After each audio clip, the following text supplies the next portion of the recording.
Maulang hapon mga boss. Kala ko makakahimas ako ng manok dahil nakauwi akong maaga kaso maulan pala. Okay, pakain na lang tayo. Kolektahin ko muna yung nilang mga feeder. Kita niyo ba hindi ng init kanina? Tapos ngayon nagto.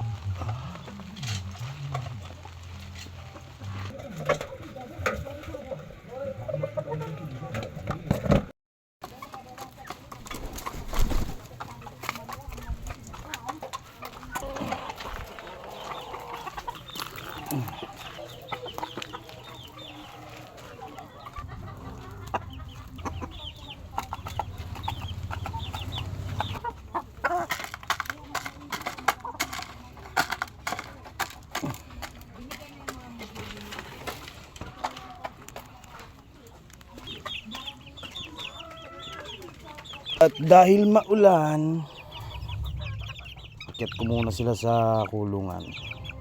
Balik muna kayo dito sa brooder nyo.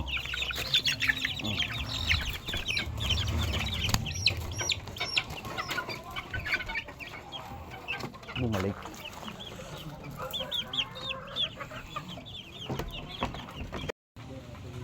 Okay na.